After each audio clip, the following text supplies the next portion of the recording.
Welcome to Fluent Daily, the English listening channel for advanced learners at B2 and C1 level. Every episode features a rich, flowing conversation in natural English on a topic that is genuinely worth thinking about: history, psychology, science, philosophy, and more. There are no simplified sentences here, no slow speech, no vocabulary drills. Just real English spoken naturally on ideas that matter. This is Fluent Daily. Let's get into it.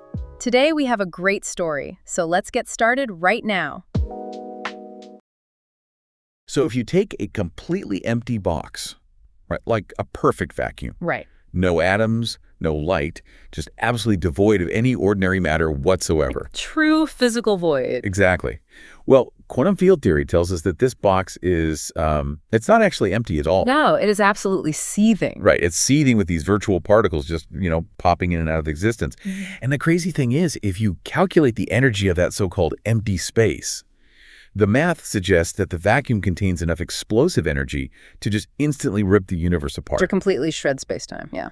But obviously it doesn't do that, because when you look up at the night sky, you see a relatively stable, slowly expanding cosmos. And that discrepancy between what our foundational physics predicts and what we actually observe is off by a factor of 10 to the 120th power. Which is, frankly, an incomprehensible number. It's widely considered to be the single worst prediction in the entire history of science. Yeah. So today, for this deep dive, we are jumping straight into this staggering reality that the universe you can see, the one you can touch and measure, it's basically little more than a rounding error. It really is. I mean, it is the ultimate paradox of modern cosmology.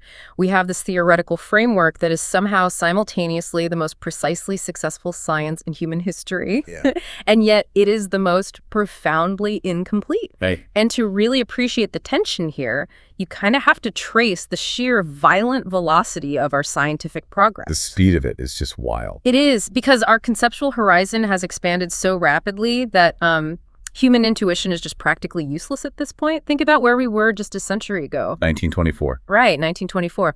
Edwin Hubble was up at the Mount Wilson Observatory observing Cepheid variable stars. Using the period luminosity relationship, right? The one discovered by Henrietta Swan-Leavitt.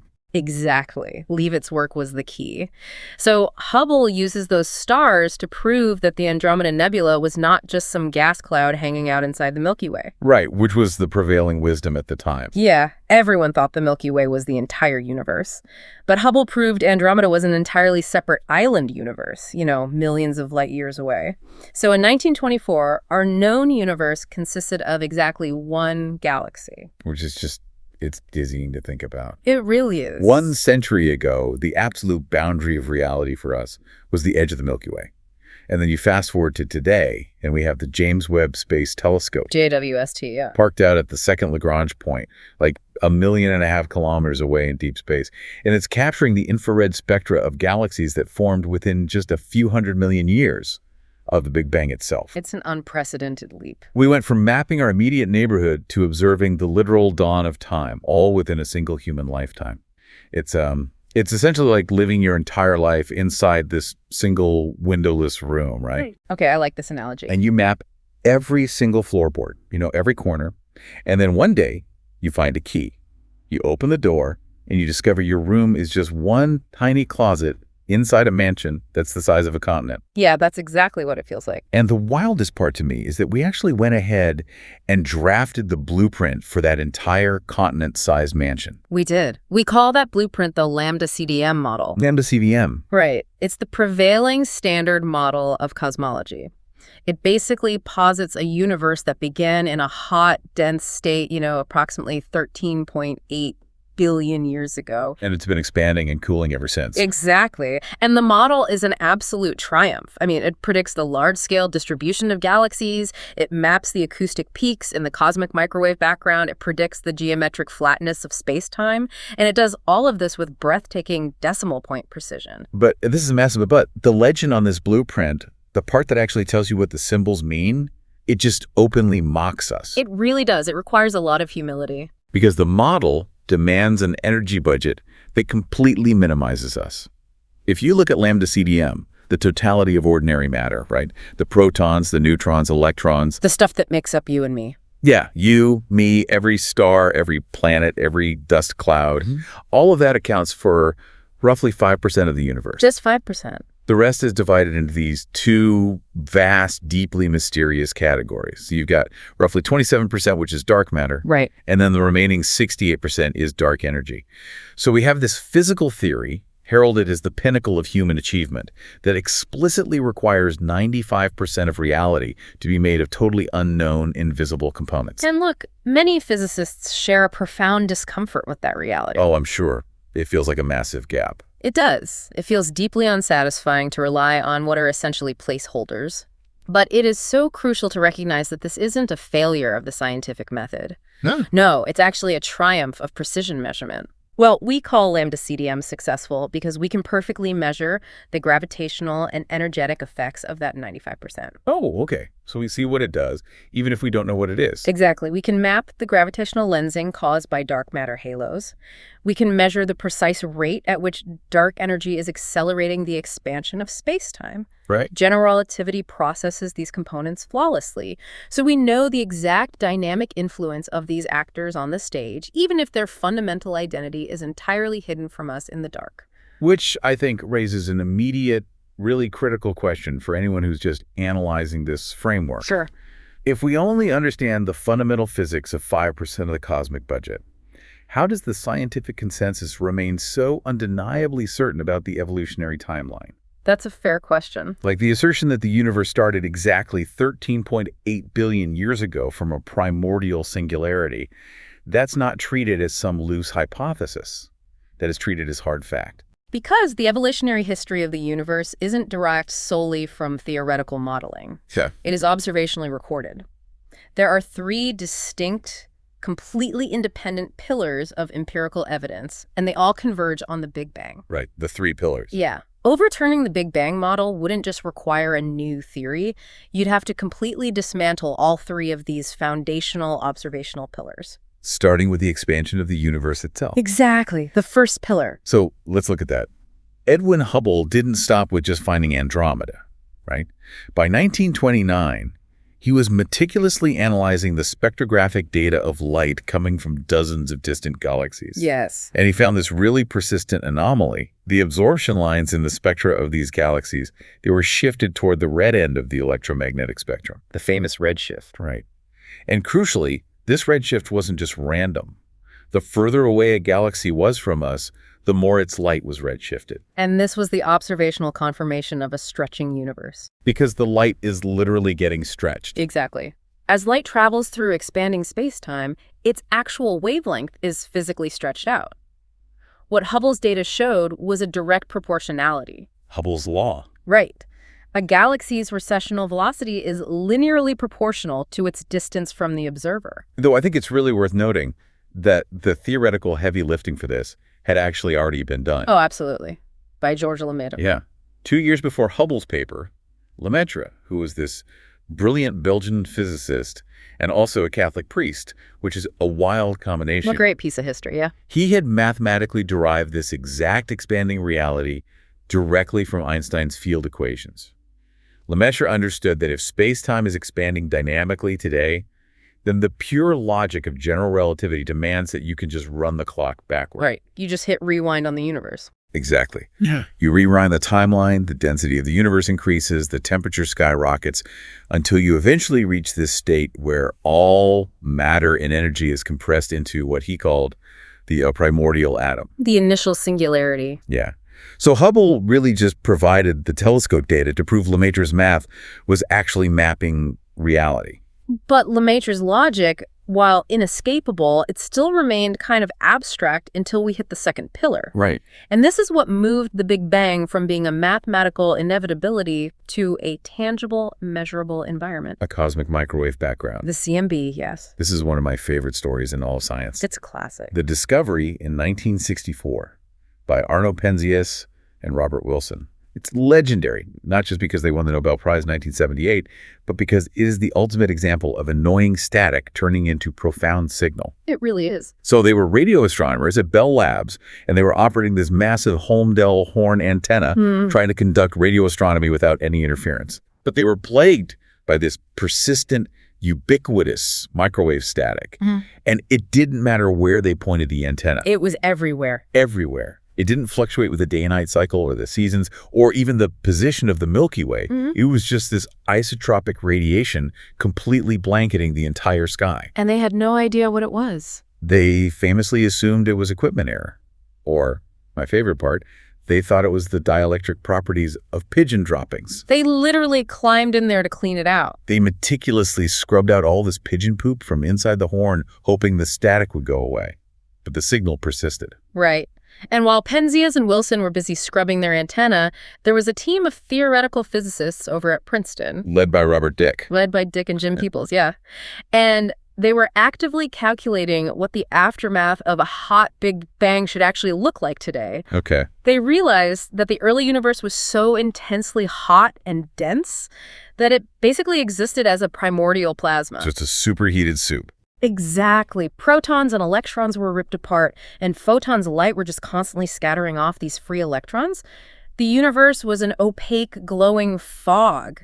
Light couldn't travel in a straight line. But the expansion of space forces a thermodynamic cooling. Right. And the math dictates that approximately 380,000 years after the initial singularity, the ambient temperature of the universe drops to about 3,000 Kelvin. Which is the critical threshold. The epoch of recombination, physicists call it. Precisely, because at 3,000 Kelvin, the thermal energy of the universe is finally low enough that those protons can capture the free electrons. They finally lock together. Right, they form the first stable, neutral hydrogen atoms, and the instant those electrons are bound, the photon scattering just ceases. The fog lifts. The universe suddenly becomes completely transparent.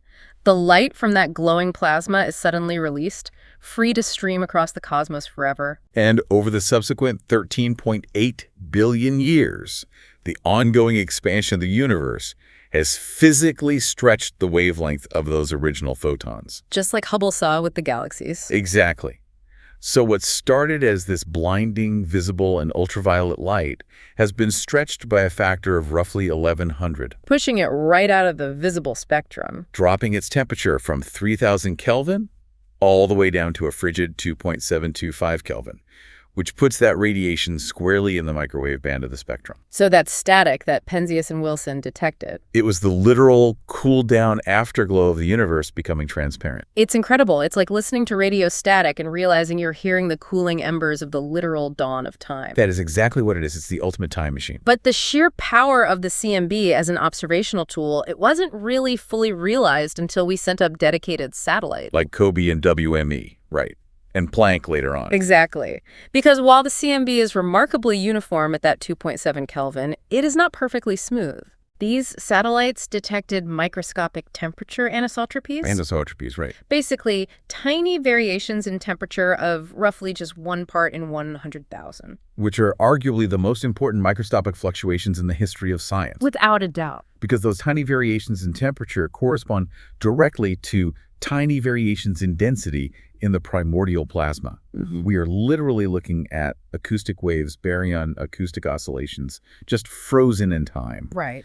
Slightly denser regions of dark matter and baryons exerted slightly more gravitational pull, dragging in more material. And over billions of years, those microscopic dense patches acted as the gravitational seeds that formed the cosmic web of galaxy clusters we see today. So the CMB isn't just an afterglow. No. It is a high-resolution topological map of the universe's initial conditions. It's the literal blueprint, which leads us perfectly to the third pillar, Big Bang nucleosynthesis. Right. If the CMB gives us a snapshot of the universe when it was 380,000 years old, nucleosynthesis gives us a snapshot of the universe when it was barely 3 minutes old. This is where we track the actual nuclear physics of the primordial furnace. Yeah, in those first few minutes, the temperature of the universe was measured in the billions of degrees.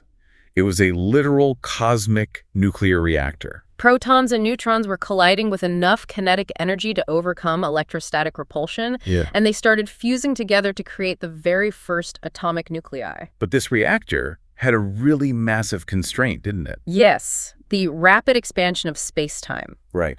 The universe was expanding and cooling so quickly that the window for nuclear fusion was incredibly short. There's this precise thermodynamic competition happening. Okay, break that down for me. Well, The weak nuclear force governs the ratio of protons to neutrons, and as the universe cools, neutrons begin to decay. You also have what's called the deuterium bottleneck. Right, because deuterium is super fragile. Exactly. Fusion into heavier elements can't proceed until the universe cools enough for fragile deuterium nuclei to survive without being immediately blasted apart by all these high-energy photons. So you basically have a ticking clock. A very fast ticking clock. The universe has to be cool enough for deuterium to survive, but it still has to be hot enough for fusion to continue. Right. And by the time that sweet spot is reached, the universe is expanding so aggressively that the density drops and the fusion process just freezes out. It's abruptly stopped. It stops. You can't bake heavier elements like carbon or oxygen. The oven cooled down too fast.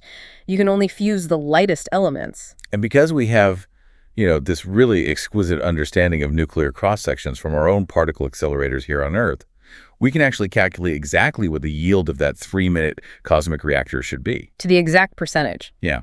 The equations predict that the baryonic mass of the universe should freeze out at roughly 75% hydrogen-1 and 25% helium-4. With just these microscopic trace amounts of deuterium, helium-3, and lithium-7. Right. And when astrophysicists go out and measure the spectra of the oldest, most pristine, completely unpolluted gas clouds in the deep universe. The ones that haven't been contaminated by heavy elements from dying stars yet. Exactly. When they measure those clouds, the elemental ratios match the theoretical predictions of Big Bang nucleosynthesis flawlessly. It is an extraordinary confirmation. It really is. So we have the expansion of space-time, we have the thermal echo of the plasma, and we have the exact chemical signature of the first 3 minutes of time. The pillars are absolute bedrock. They are bedrock, but, it is essential to acknowledge that the classical Big Bang model, if you just rely purely on these pillars, it harbored some pretty catastrophic theoretical defects. Right, wasn't perfect. Far from it. The model successfully described the evolution of the universe, but the initial conditions it required were just physically absurd. By the late 1970s, cosmologists realized the model was plagued by 3 massive, seemingly insurmountable problems. So let's break down the mechanics of those problems, starting with the horizon problem. Okay. This one directly involves the cosmic microwave background. We established that the CMB is an almost perfectly uniform 2.7 Kelvin everywhere we look. Everywhere. The issue arises when you consider the light cone mechanics of the early universe. If you look at a patch of the CMB on the extreme left side of the observable universe and another patch on the extreme right, they share the exact same temperature. Let's get down to the microdegree. But they are separated by a distance so vast that light simply hasn't had enough time in the 13.8 billion year history of the universe to travel between them. They are not in causal contact. Right. The transfer of thermal energy requires physical interaction or the exchange of radiation, right? Both of which are strictly bounded by the speed of light. Exactly. So if those two regions have never communicated, how did they reach perfect thermal equilibrium? It's a staggering violation of standard thermodynamics. It's basically the equivalent of finding a cup of coffee in New York and a cup of tea in Tokyo, cooling to the exact same microdegree simultaneously without any physical mechanism connecting them at all. It makes no classical sense. None. And then you have the flatness problem, which is the second issue. This concerns the universe's overall density parameter, which physicists call omega. Right. General relativity dictates that the geometry of the universe is determined by the total density of matter and energy within it. If the density is above a certain critical threshold, space-time curves back on itself into a closed spherical geometry. Like a globe. Yeah.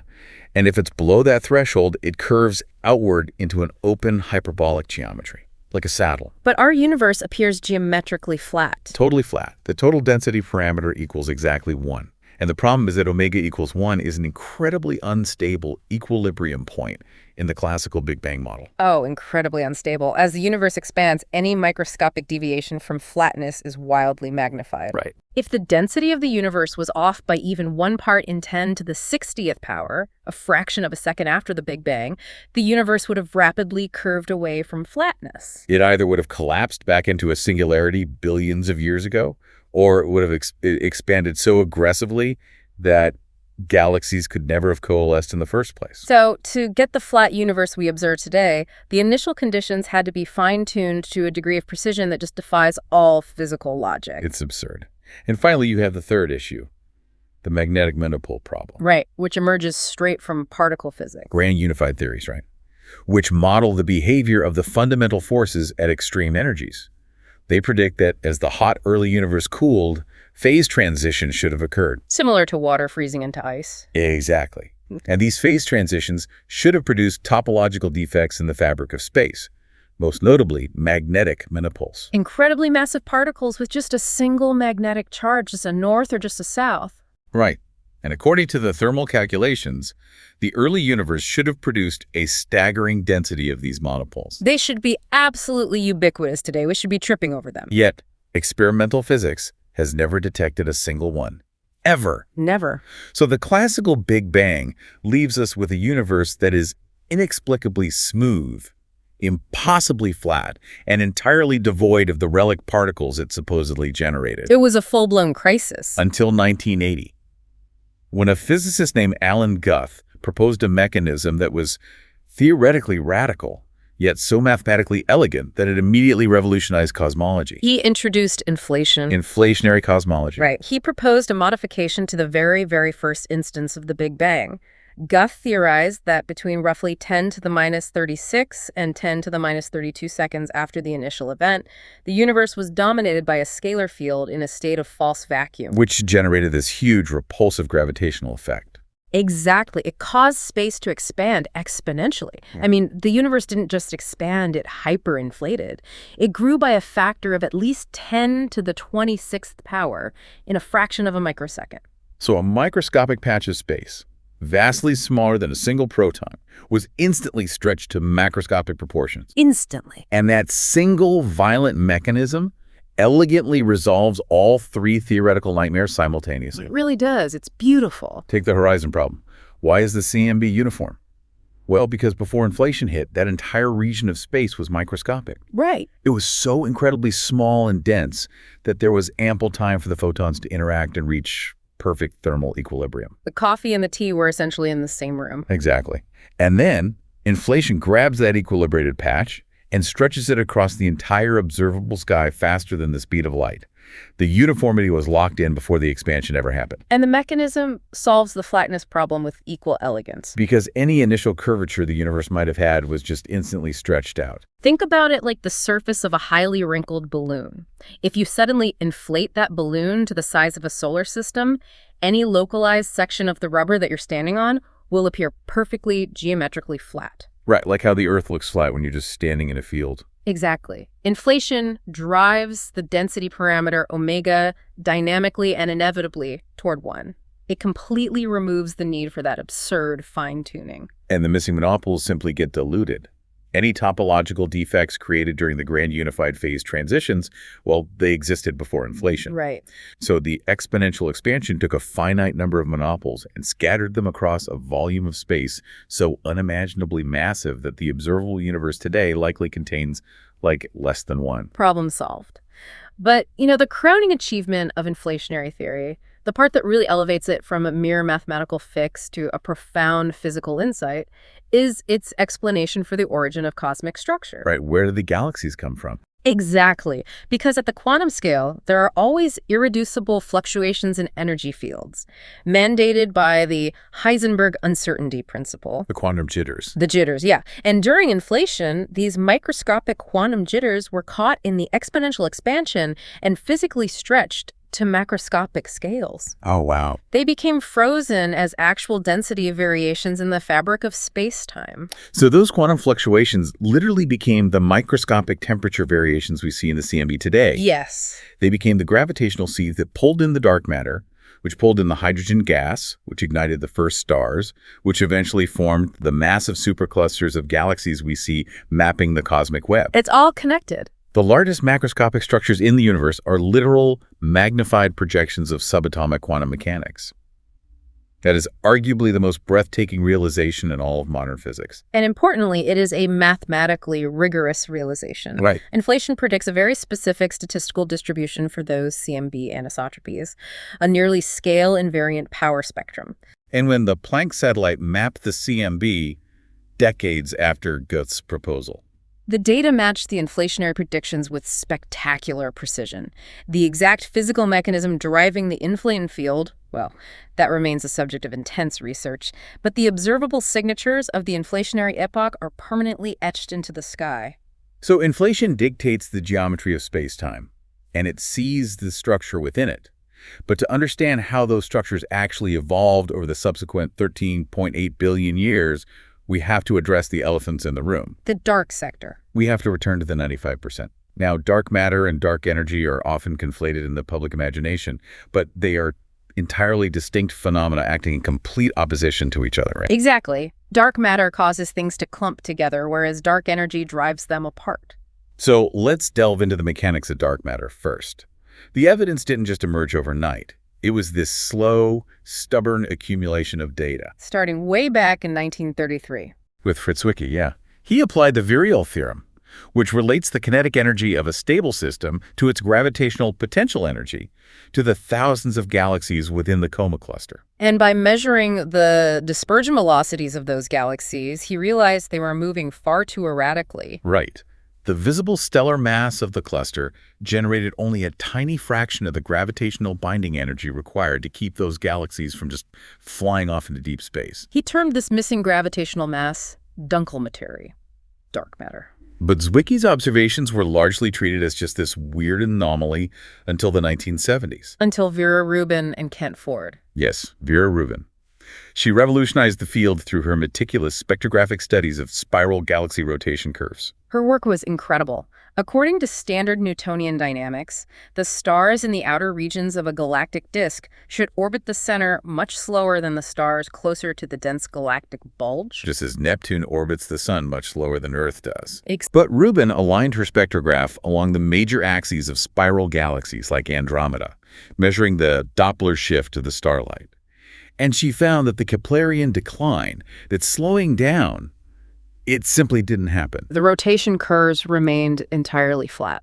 The stars on the extreme outer edges of the galaxies were orbiting at the exact same blistering velocities as the stars near the core. Which means the centrifugal forces should have shredded the galaxies. Flung the outer stars straight into intergalactic space. But they didn't. Right, so the only mathematically viable explanation was that the visible luminous disk of the galaxy was heavily embedded in a massive, unseen, spherical halo of matter. Matter that interacts gravitationally but is completely decoupled from electromagnetism. It does not emit, absorb, or reflect photons. A dark matter particle passing through a standard electromagnetic detector is essentially indistinguishable from a true vacuum. Which makes laboratory detection an agonizing pursuit. Oh, incredibly frustrating. For decades, the theoretical darling of particle physics was the WIMPy, right? The weakly interacting massive particle. Yes. Supersymmetry models suggested these heavy particles should be abundant, interacting only via gravity and the weak nuclear force. And the global physics community invested massive resources into direct detection. They built these gigantic subterranean vats filled with supercool liquid xenon, shielded by kilometers of solid rock, just to block out cosmic rays. Waiting for a single WIMP to scatter off a xenon nucleus and produce a microscopic flash of scintillation light? And decades of increasingly sensitive multi-ton liquid xenon experiments have yielded profound silence. Nothing. The parameter space where WIMPs were expected to reside has been systematically ruled out. So while WIMPs are not entirely dead, the lack of detection has driven cosmologists to rapidly expand their theoretical horizons. Right. The focus has really shifted toward candidates like the axion. Which is a theoretical ultralight scalar particle originally proposed to solve the strong CP problem in quantum chromodynamics, right? Yes, exactly. Other viable candidates include sterile neutrinos or even primordial black holes that formed before nucleosynthesis. Now, I have to introduce the most persistent counterargument here. Because if we have spent 50 years hunting for these particles with incredibly sensitive equipment and found absolutely nothing, why don't we simply revise our equations? Modifying gravity? Yeah. Theories like MOND modified Newtonian dynamics. They suggest that there is no dark matter.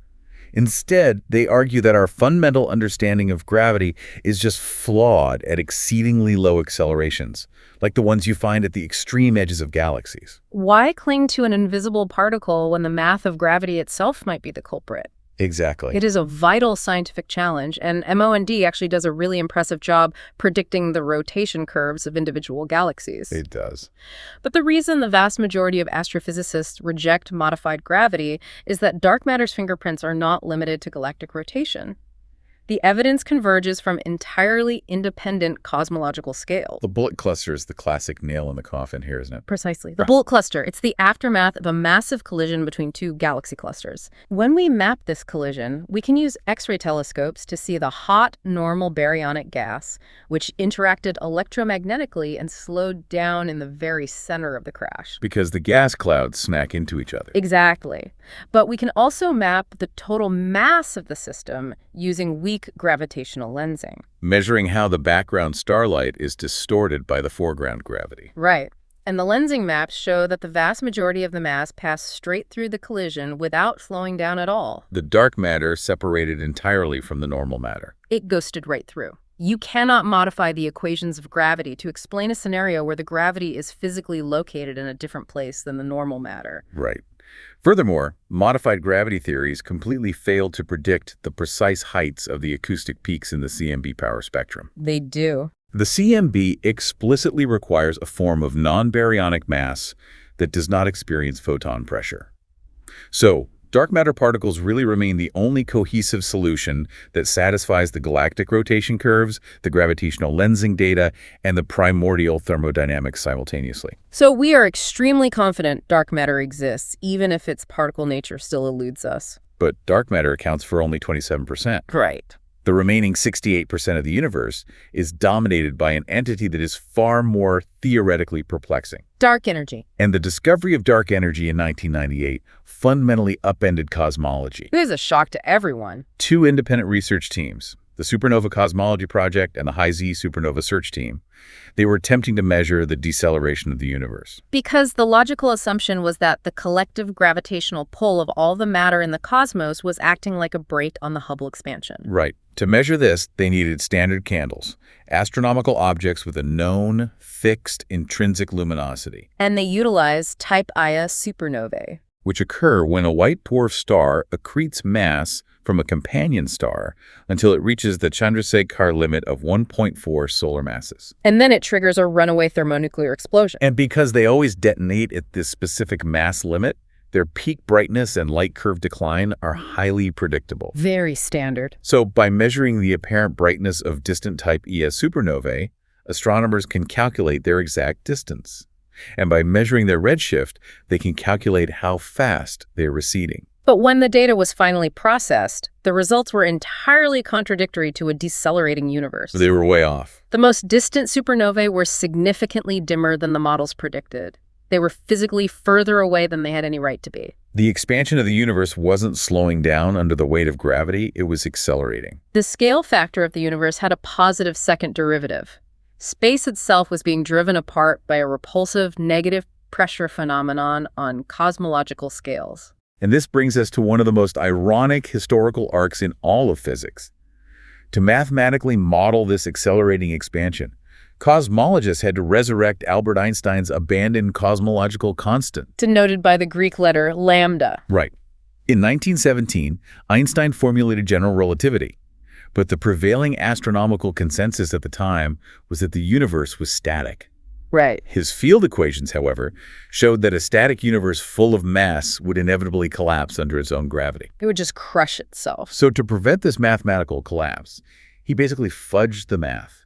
He added a constant vacuum energy inherent to space itself, providing a repulsive outward push to exactly balance gravity. But when Hubble discovered the universe was expanding in 1929, Einstein allegedly called the constant his greatest blunder. But the 1998 supernova data proved that a vacuum energy was precisely what the universe required. Dark energy behaves exactly like a cosmological constant.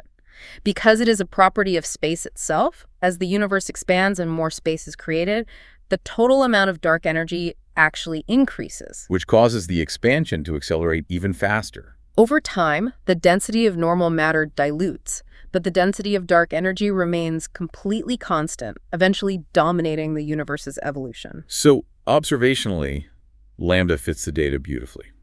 But theoretically, it creates a crisis that makes the dark matter problem look, well, simple. It really does. Because if dark energy is the energy of the quantum vacuum, we should be able to calculate its value using quantum field theory, right? Right. We just sum up the zero-point energies of all the quantum fields in empty space. But when theoretical physicists run that calculation, the theoretical value of the vacuum energy is 10 to the 120th power times larger than the dark energy value we actually observe, driving the acceleration.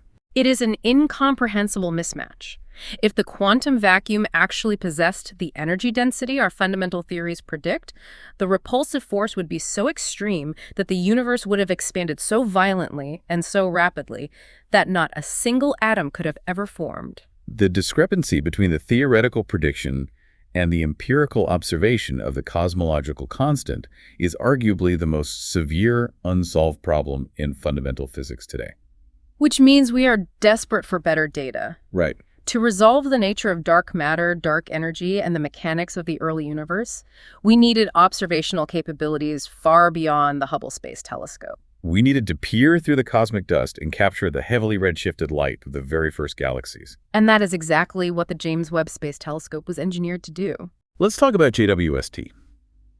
Because it is a marvel of thermal and optical engineering. To detect the faint infrared signatures of the most distant objects in the universe, the telescope's massive 6.5-meter segmented beryllium mirror and all its instruments, they had to be kept at operating temperatures of roughly 40 Kelvin. And the mid-infrared instrument, MII, has to be actively cooled to under 7 Kelvin. Which requires its tennis court-sized 5-layer Kapton sunshield to perfectly block the thermal radiation of the sun and the Earth. It's an incredible piece of machinery. And the data it has returned since going operational in 2022 is nothing short of revolutionary.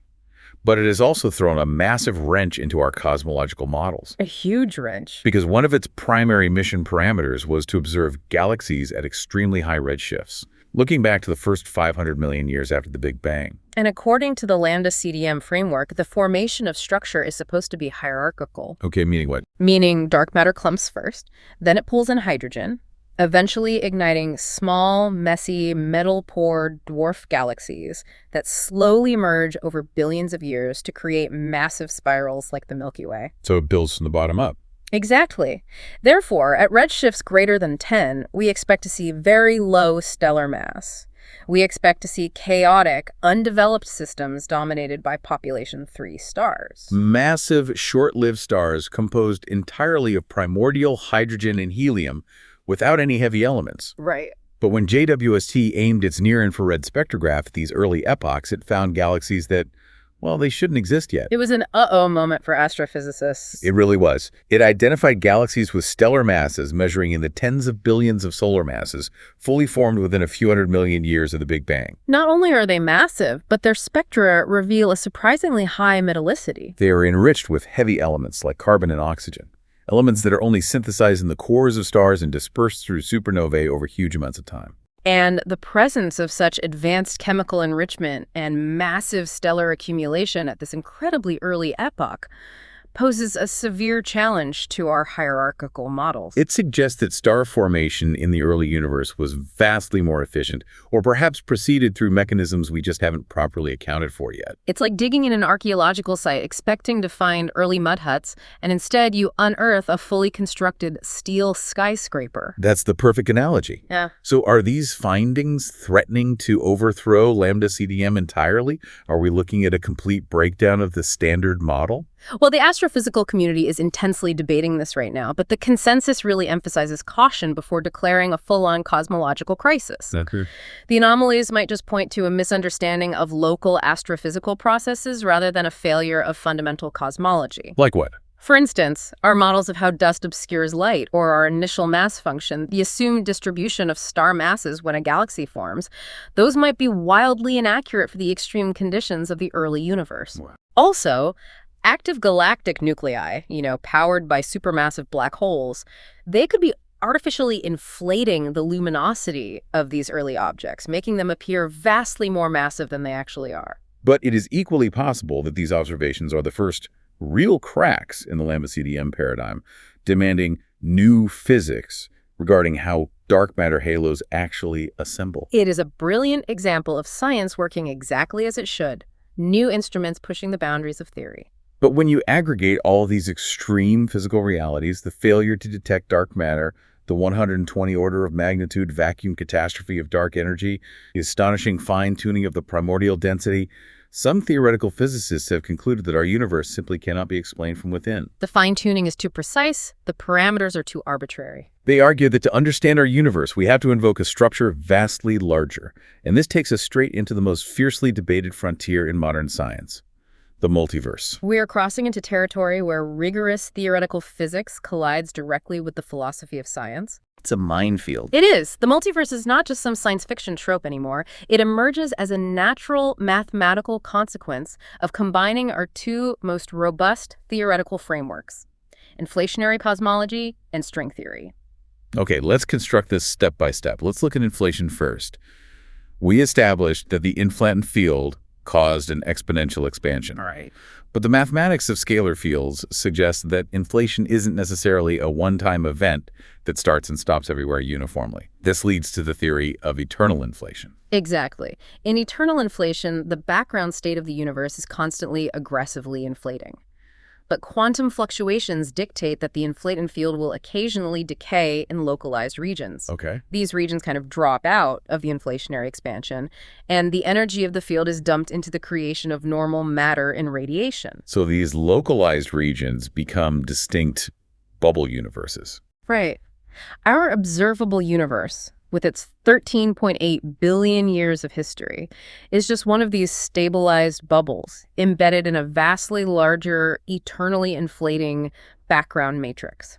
So inflation generates the bubbles, but why would the physics inside those bubbles be any different from ours? That is where string theory enters the equation. Right. String theory requires extra dimensions of space, often 10 or 11 dimensions in total, to mathematically unify gravity with quantum mechanics. And these extra dimensions are compactified. They are folded up so tightly we can't see them. And the geometry of how those extra dimensions fold up, what mathematicians call Calabi-Yau manifolds, that determines the precise physical laws of the macroscopic universe. It dictates the masses of particles, the strength of the fundamental forces, and crucially, the exact value of the vacuum energy, or the cosmological constant. And the mathematics of string theory suggests there are perhaps 10 to the 500th power possible ways to fold these dimensions. Which is an unimaginably large number. This is known as the string theory landscape. So when you combine eternal inflation and string theory, the implications are just staggering. Eternal inflation acts as the engine, infinitely generating bubble universes. Yes. And the string theory landscape provides the blueprint, ensuring that every time a bubble forms, it crystallizes with a completely random set of physical constants. You get a multiverse where literally every physically possible configuration of reality is instantiated somewhere. Which brings us to why this framework is so alluring to theoretical physicists struggling with fine-tuning. The anthropic principle. Yes. If there is only one universe, the fact that the cosmological constant is tuned to 120 decimal places to allow for the formation of galaxies and life, well, it looks like a miraculous, inexplicable coincidence. But if there are 10 to the 500th power universes, each with a different vacuum energy, it is an absolute mathematical certainty that a few of them will randomly possess the precise fine-tuning required for complex structure. Most of the bubbles are completely sterile. They either immediately collapse or they expand so fast that matter can never clump together. We find ourselves in the perfectly tuned universe, simply because it is the only type of universe capable of producing observers to ask the question in the first place. Exactly. It reframes a fundamental physical mystery into a simple Bayesian selection effect. However, this theoretical leap has triggered immense backlash within the scientific community. Oh, massive backlash. Critics like Peter Woit, Lee Smolin, and Jim Baggett argue that by embracing the multiverse and the anthropic principle, fundamental physics is abandoning the very foundation of the scientific method, Popperian falsifiability. Their critique is devastatingly straightforward. A scientific theory is defined by its ability to make specific predictions that can be tested and potentially proven wrong by empirical observation. But if the multiverse theory dictates that literally every possible configuration of physical laws exists somewhere, then the theory is compatible with literally any observation we could possibly make. It makes zero unique predictions. If a theory explains literally any possible universe, hasn't it lost the ability to explain our specific universe? That is exactly the philosophical friction at the edge of theoretical physics. Smolin and Voigt take it further, suggesting that the multiverse is a symptom of a sociological problem within theoretical physics. Because string theory has dominated the resources and prestige of theoretical physics departments for nearly half a century. Yet it has failed to produce a single empirically testable prediction at energy scales we can actually probe. So critics argue the multiverse is a convenient, ad hoc mathematical shield, a way to claim that string theory is correct, but its predictions are simply hidden in unobservable alternate bubble universes. But physicists on the other side of this debate, like Leonard Susskind and Sean Carroll, strongly reject the idea that they are abandoning science. They argue that strict, rigid adherence to Karl Popper's definition of falsifiability is just a philosophical straitjacket that ignores how science historically progresses. Susskind points out that the multiverse isn't an arbitrary post hoc invention to excuse string theory's failures.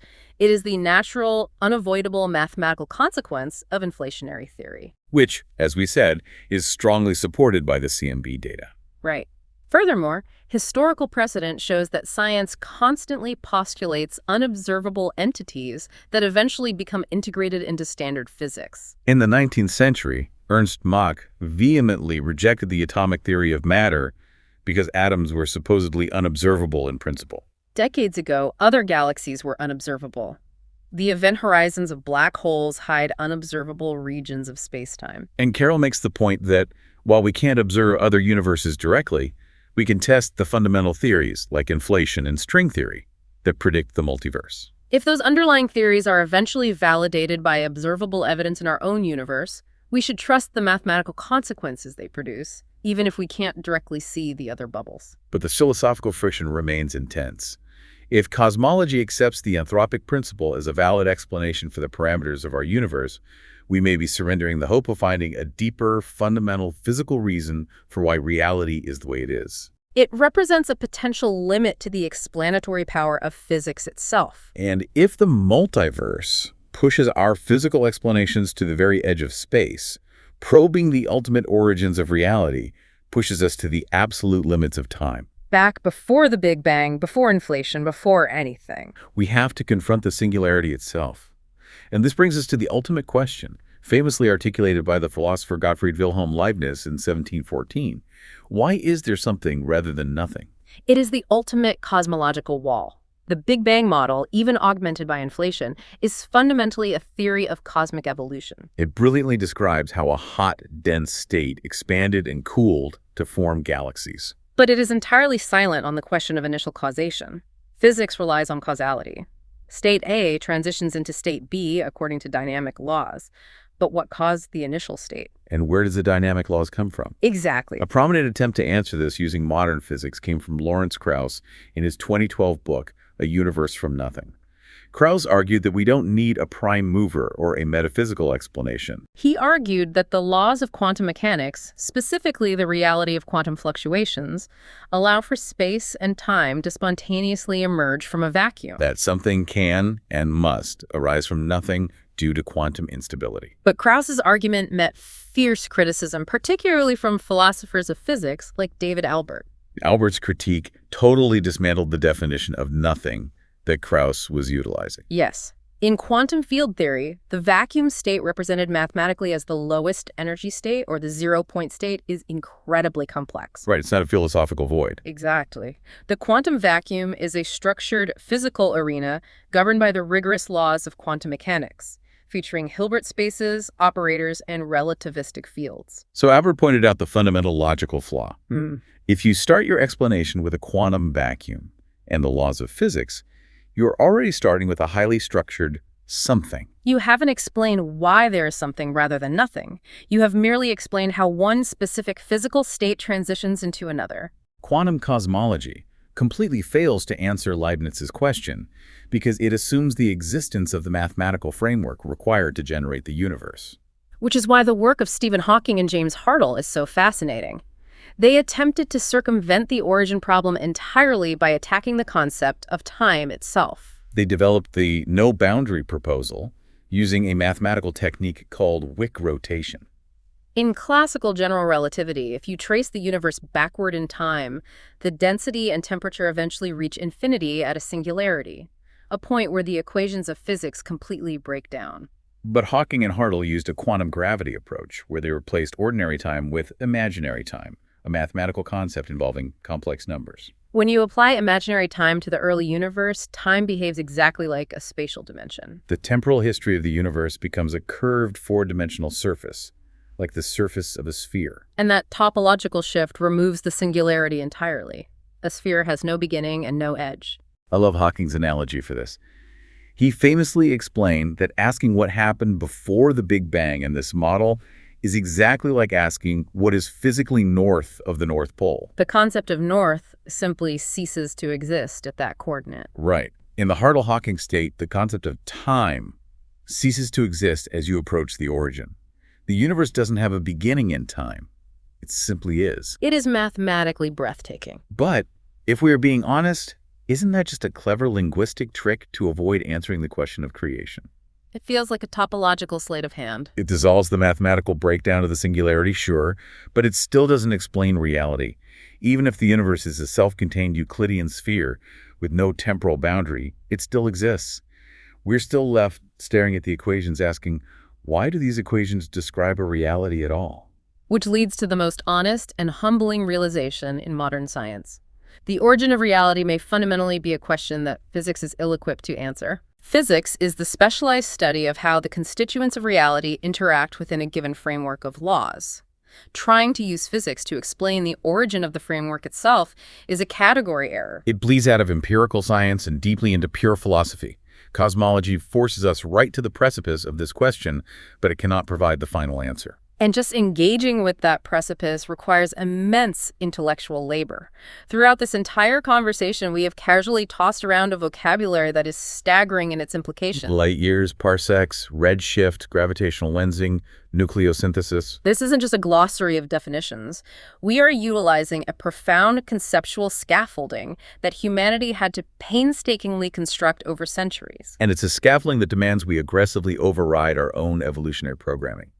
The human brain is a biological organ optimized for survival on a terrestrial savanna. We evolved to intuitively grasp the trajectory of a thrown rock, the cycle of local seasons, and distances we can actually walk. We are completely unequipped, biologically, to intuitively conceptualize the non-Euclidean geometry of curved spacetime, the counterintuitive probabilities of quantum mechanics, or distances measured in billions of light years. And you hear the word redshift, your brain can't just process it as light-changing color. No, you have to mentally construct the abstract reality of the fabric of spacetime, actively stretching between galaxies over billions of years, elongating the wavelength of propagating electromagnetic fields. Grasping this language is an active defiance of our savanna instincts. It is humanity forcing its perception outward to match the scale of the cosmos. Memorizing definitions doesn't work here. You have to internalize the underlying framework. And by engaging with this deep dive right now, you are actively building that exact scaffolding. It is an ongoing collective triumph of the human intellect. By engaging with these concepts, by struggling with the paradoxes of dark energy in the multiverse, we participate in the most profound project our species has ever undertaken. And that brings us full circle on this massive journey. We started with Hubble shattering the limits of our single galaxy perspective.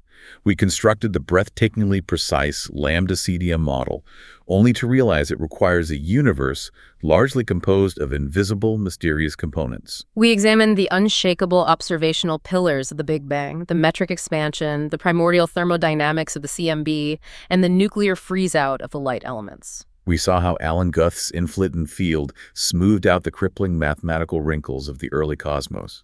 We confronted the dark sector, tracking Vera Rubin's flat rotation curves to establish dark matter, and tracing the supernovae that unveil the terrifying vacuum energy accelerating the void. We looked through the infrared spectrographs of JWST, watching impossible early galaxies threaten our hierarchical models. We waded into the fierce philosophical battlegrounds of string theory landscapes and anthropic multiverses, testing the absolute limits of Popperian falsifiability. And finally, we hit the ultimate metaphysical wall, grappling with quantum voids, imaginary time, and Leibniz's enduring question of existence. It is an overwhelming amount of reality to process. It is. But as we finish, I want you to reconsider the paradox we established at the very beginning. We live in a universe dominated by the 95%.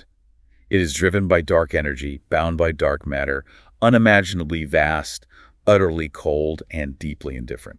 But we, humanity, the Earth, the carbon in our DNA, the iron in our blood, forged in the hearts of dying stars, we are made of the 5%. We are the ordinary matter. We are the rare extreme exception to the cosmological rule. We are an astronomical anomaly, a localized collapse of entropy where matter arranged itself into complex, conscious structures. And because of that extreme rarity, because that 5% evolved the capacity to map the CMB, to launch telescopes to the Lagrange points, and to mathematically model the multiverse, something profound has happened. We are literally the universe's mechanism for thinking about itself. As you go about your day, consider that your ability to wonder about the cosmos is just the cosmos finally finding a way to look in the mirror, even if it still can't quite see the whole reflection.